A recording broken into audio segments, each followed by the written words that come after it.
Hey everybody, how's it going? Welcome back to the channel. Today we have yet another game review for you today. Game that recently just dropped, Splitgate 2. The game was, I guess, premiered and showcased initially at the Summer Game Fest just a few days ago. I guess it's still kind of going on or whatever, but the game showcase dropped basically immediately after being revealed at the press conference for Splitgate 2. And for those of you who don't remember, Splitgate 2 is obviously a sequel game to, well, you guessed it, Splitgate.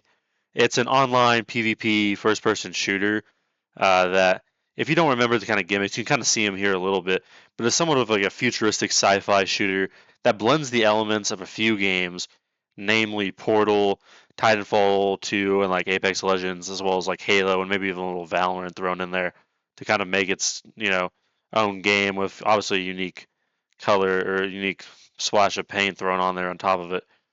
But the general, I guess, uniqueness and the selling point of this game, obviously, is the fact that we've had futuristic shooters like this and everything, but the portal aspect is what really, I guess it's hinted at in the name, Splitgate. The portal aspect is what really sets it apart.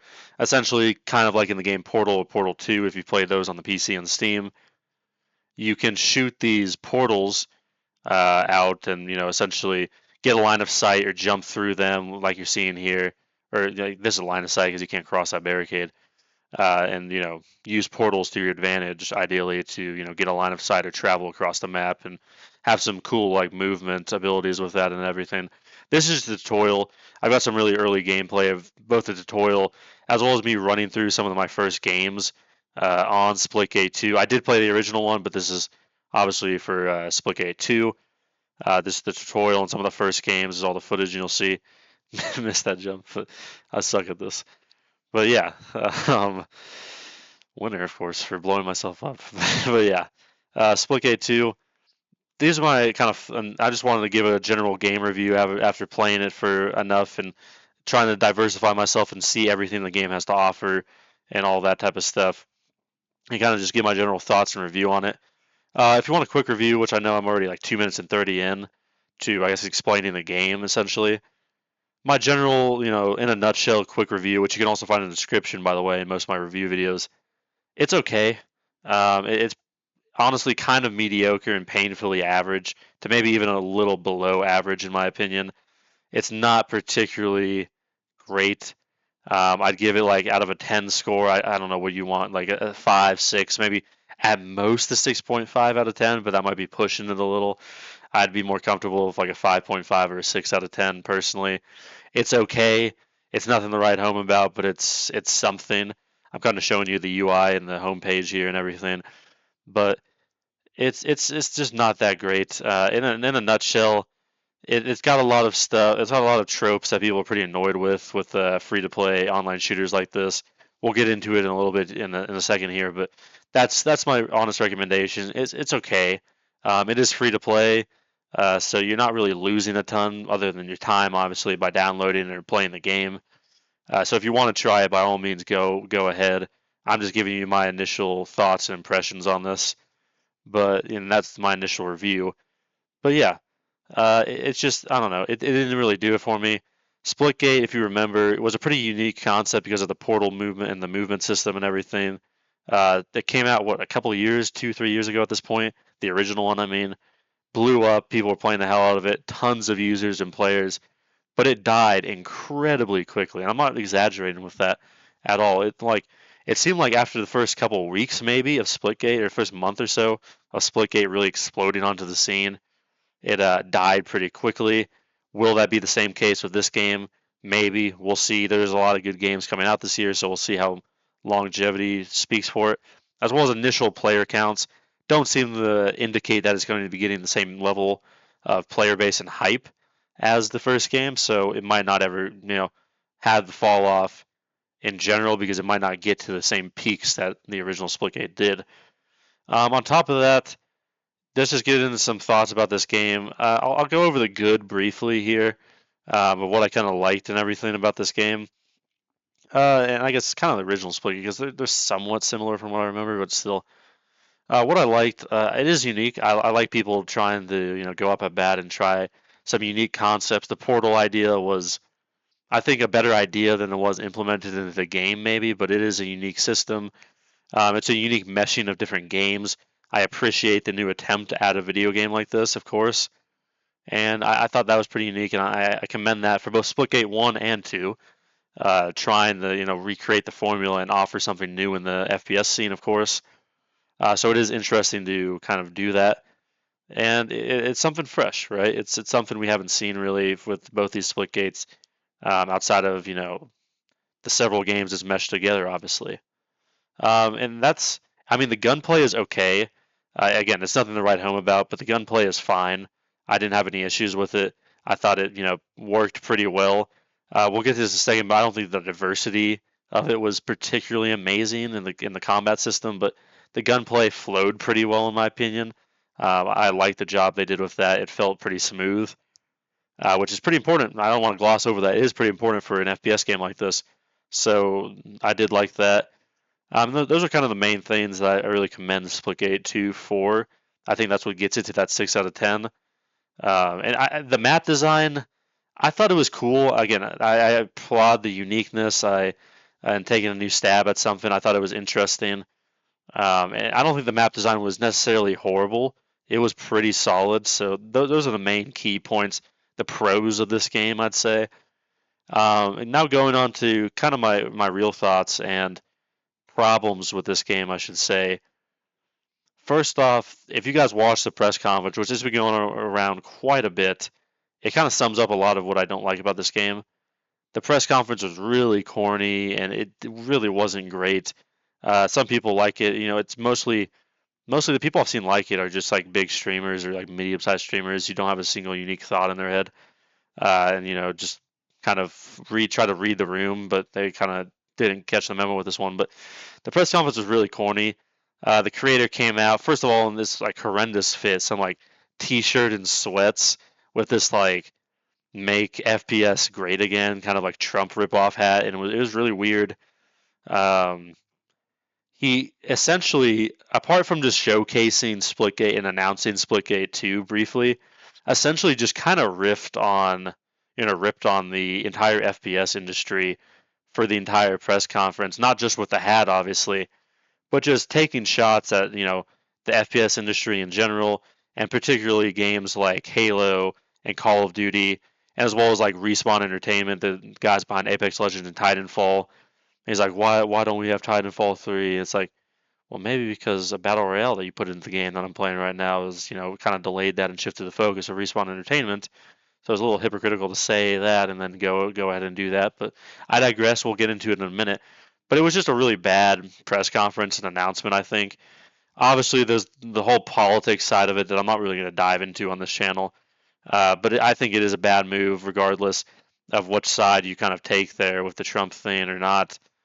It is a bad thing to just try to ostracize 50% of your potential customer base. I think that probably won't like that move, regardless of which side you take. But beyond that, I mean, the press conference was just bad. He promised that like he'd make FPSs great again. That this would be like a fresh new thing. He wouldn't follow the same old tropes and stereotypes and all the problems, and played out things that are wrong with a lot of modern FPSs in the last 5 to 10 years, or people didn't like about FPSs in the last 5 to 10 years or so. My batteries died mid-recording, had to switch those out real quick. But yeah, he promised all this and essentially turned right around and immediately released his game that had essentially every bad trope and played out thing and problem that FPS games have had for the past several years and people didn't like about FPSs in the past several years, like decade. What I mean by that is like, I think you've seen it a bit in the footage I've already seen here, but for one, let's just go in order, I guess, of how I want to talk about these. But for one, it's the microtransactions. You kind of saw them a bit on the menu page there, and I might showcase them there depending on how long this recording goes again.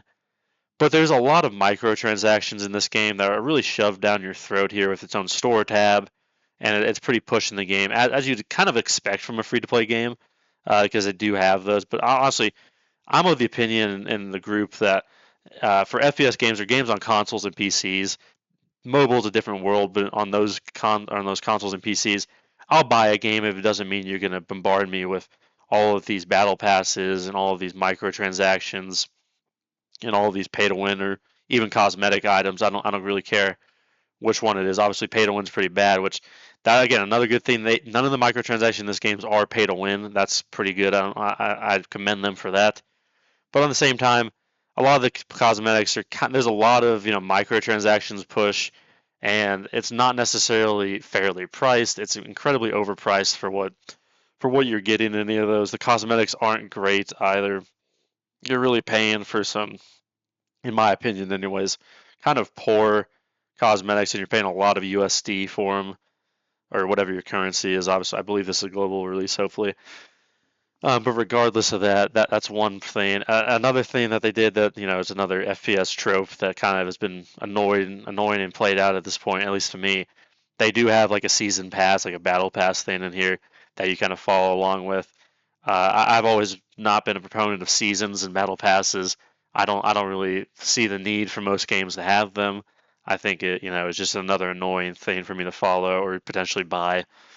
So those are two things right off the bat that he did that kind of contradicted his press conference about how he was going to be different and make the FPS genre better. And I don't want to play the same old COD every year, guys. I used to play Halo. And then you just immediately went against both of those principles.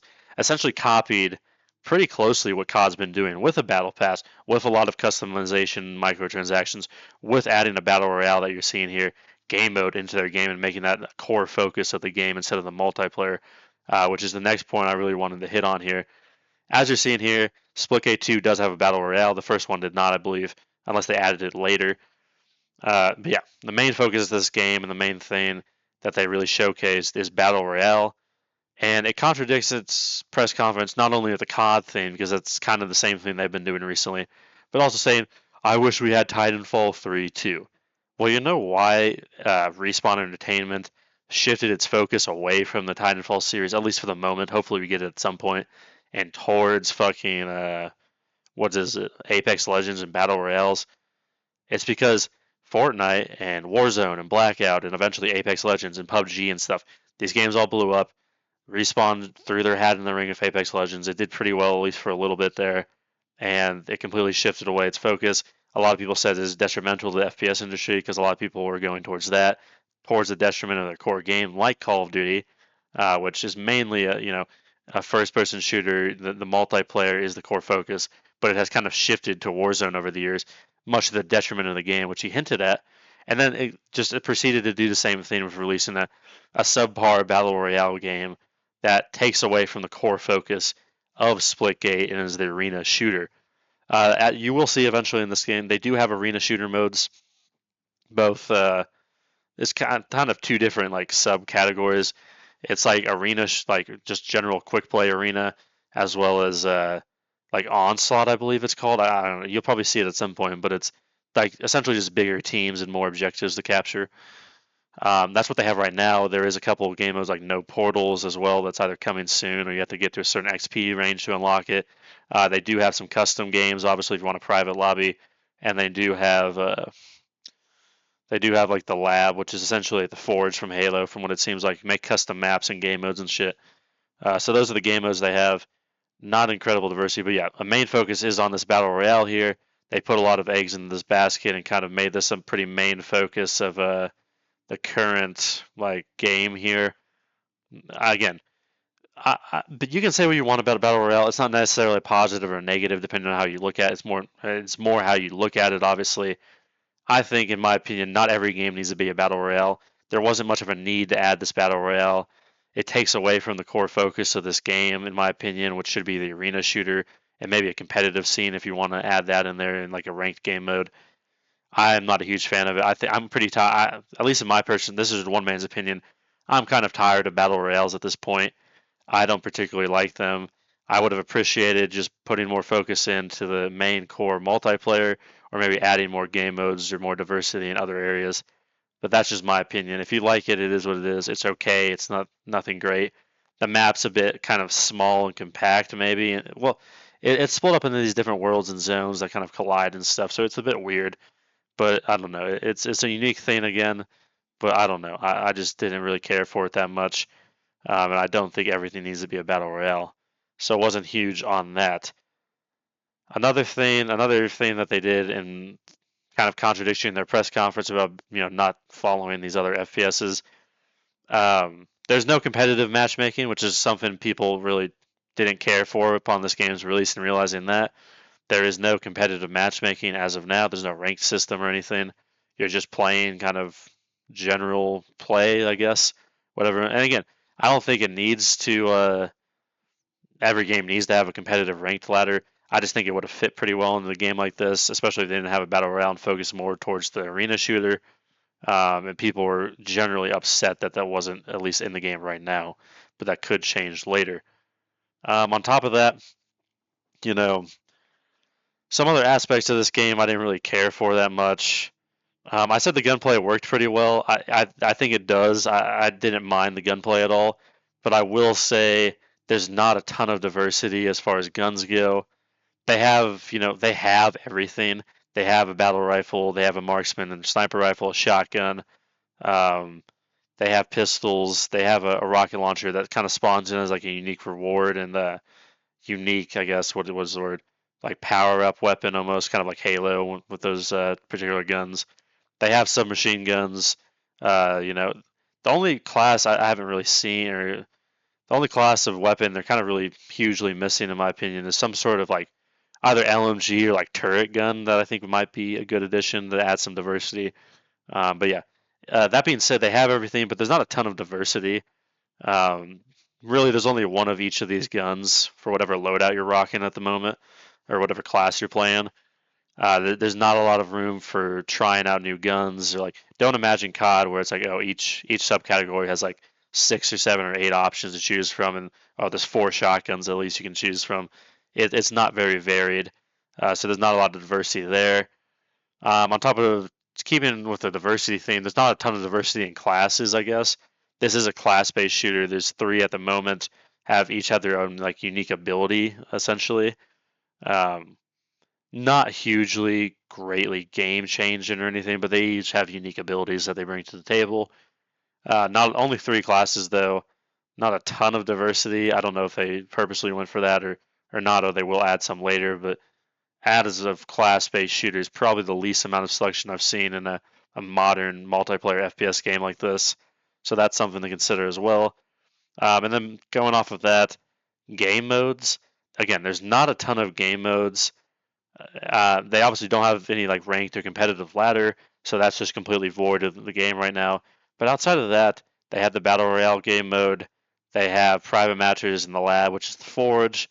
They have an arena shooter, like 2 different game modes for that. And then eventually some will be coming, or you unlock them with more XP, um, which is no portal game mode, which sounds what it's like. You just don't have the ability to use the portal of like perk or whatever in this game that you obviously heavily utilize in some other areas of the game, as you see here. But yeah, those are the game modes. There's not a ton of diversity. Or am I missing something? I feel like I'm missing something. I can't remember, but you'll see them on the menu, or you probably already have seen them on the menu as I pulled them up. But there's not a ton of diversity in game modes to really choose from there. It does kind of start to get a little stale relatively quickly. Not super quickly, but relatively quickly, in my opinion. So yeah, not a ton of diversity in a lot of ways there. On top of that, I will say one of the unique aspects of this game, which being the portals, and like a big kind of standing out point and like unique aspect of this game, and unique selling point that really differentiates it from a lot of different shooters. The portals, which is supposed to be a big part of this game, as you saw me use there, can sometimes come in handy and be useful to transport around the map or to open up lines of sight if you're holding down a position or something. But overall, in my experience playing the game so far, they don't seem super impactful or necessary, or not necessary, but they don't seem super impactful or really like hugely important.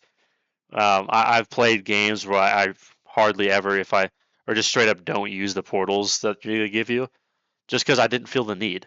With the movement system, with the sprint, the slide, the jetpack, the little gravity shooter things, kind of like a Halo that like launch you across the map. There's a lot of there's a lot of things I just didn't feel necessary to use the portals. It almost felt like I had to go out of my way to try to use it just because if I wanted to, like I'd have to, because you can only launch them on specific walls. It's not everywhere. Not everywhere is portalable, which is probably good for balancing, I guess. But you have to kind of pick and choose where you're even allowed to and where you want to or where it makes sense. And a lot of times it just seems like you're going out of your way to use the portal aspect, but sometimes it can be useful. But again, not as impactful or cool as you would expect it to be in a game like this, I guess. On top of that, and you kind of see it in this game here, and some of the later games I played, I kind of realized this, and it's gotten a bit harder and more real people. But it does seem like maybe you're going up against some bots, especially earlier on in the game when you just start out. Because I don't know, some of the games I played early on, including some of the ones you're seeing here, the people were just really bad. I don't know if it's real people that are just new to the game and not very good, or bots, or both, or one or the other, or what it is. But it does seem like there's some maybe bot lobbies that they put you in early in the game at least, which and it does get harder over time, at least in the arena shooters, which does seem to somewhat, despite there being no rank system or anything, does seem to somewhat suggest that there might be a skill-based matchmaking in the game, which essentially the entire purpose of skill-based matchmaking is like find your skill level and pair you up with similar level players if you're unfamiliar. Another thing, by the way, thrown into the press conference and him ripping on other FPSs and everything and things that he doesn't like about the genre. Skill-based matchmaking is something that's particularly in COD, which he took some shots at, obviously too. People don't really care for skill-based matchmaking, at least most people I talk to, and it does seem like, don't hold me to this, it might be just my experience, but it does seem like skill-based matchmaking might be present in this. I haven't researched this to 100% confirm or deny that, but in my experience, it has ramped up in difficulty as I played more games and done incredibly well in these like starter games. It does seem like there's maybe some botting, so it looks like there might be a little skill-based matchmaking going on here. But yeah, we'll see about that. That was a horrible portal, but we'll see. We'll see about that. I'll do some research, maybe put in the comments or something. But it does seem like that might be prevalent in this game, which isn't a great thing in my opinion, especially for unranked game modes like these, which I don't think there needs to be any skill-based matchmaking for whatsoever. Because again, it's not your rank or anything, and it's also just not great for improving or general overall user experience and realness, in my opinion. But yeah, those are some of the main gripes I have with this game and why I don't think it's a particularly amazing game. Um, it just kind of is what it is. It's a pretty average game, in my opinion. People saying it's one of the better FPS games out right now, which I guess by a factor of elimination might be true because there's not a ton of amazing FPS like online arena shooters like this going on right now. Obviously, you have like kind of BO6 just towards the end of its lifespan, anyways, or getting there, anyways, and kind of played out a little bit. So, I mean, maybe by factor of elimination, by stuff kind of aging or not being incredibly like released right now, maybe. But again, that's not saying it's particularly amazing on its own either. But yeah, those are my general thoughts about Splitgate 2, why I think it is what it is, and why I have some major problems and concerns with this game that hopefully maybe are addressed. Uh, if the development team is true to their word and actually listens to the community a lot, hopefully some of these issues are addressed. Maybe somewhat quickly would be nice too, and maybe that would help improve the game somewhat. But yeah, those are just my initial thoughts and reviews here. Let me know in the comments down below what you think about the video, everything I said, and what you think about Splitgate 2 in general. If you think it's good or bad or average or whatever. And yeah, if you like the video, if you like the channel, like the content I put out, I thank you for that, obviously. But I encourage you to like and subscribe. Definitely helps us out, and is always appreciated. And yeah, I'll see y'all in the next video, and take it easy until then. Peace.